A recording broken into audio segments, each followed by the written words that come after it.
I meet a lot of executives who fall into the category of generalists. They have a lot of broad experience. They've often worked in multiple companies. They've often done a little bit of everything in different companies.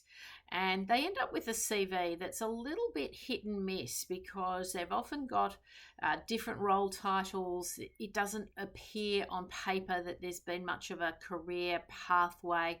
They've often moved from different companies to different roles, gone into projects, gone into management positions, gone into different parts of the business at different times.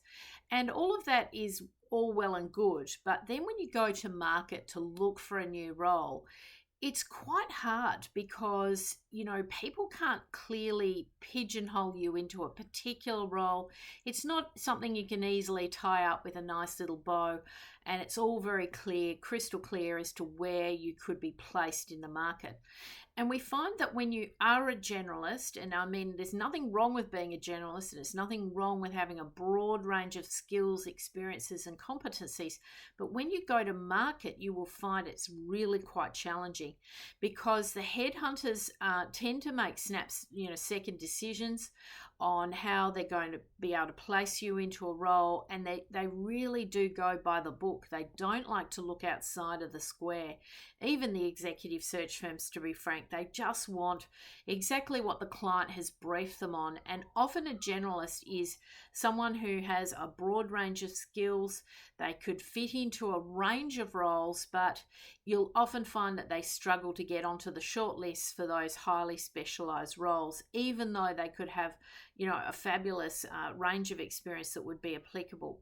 So my advice, and I spoke to a generalist yesterday, and he's a lovely gentleman, lots of great interesting roles on the CV, lots of different types of experiences, but just not getting a single interview when he's going to market with the resume. And I said, look, you're going to have to pick a lane. You're going to have to pick a certain type of role and tailor the CV for that role so that when you're sending the CV out, you're getting much better traction, you're getting much better alignment with what the company is looking for, and you'll get much better success rates. So as much as I hate to say it, we're just finding that people with that general type background across a wide range of areas, they just find it really hard unless they can get in front of an employer and have a chat to a key decision maker. Then it tends to be very different because the chief hiring officer, the chief talent officer, the CEO often can see outside of the box and can see a resource that has done a lot of different things and can think, well, this person would be great in my company. They could do a little bit of this and a little bit of that and make a contribution because they've got this broad experience.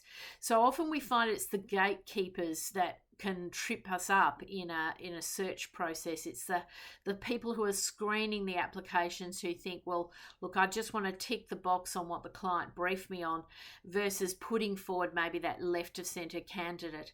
And I think for executives, you just have to be practical about this. Obviously, if you're not getting traction, you're not getting interviews, you might need to consider tailoring your resume to be a little bit more specific, picking a lane, so to speak, so that the headhunter at the other end of the line can easily assess your skills and put you into the right interview process and take you forward to the employer.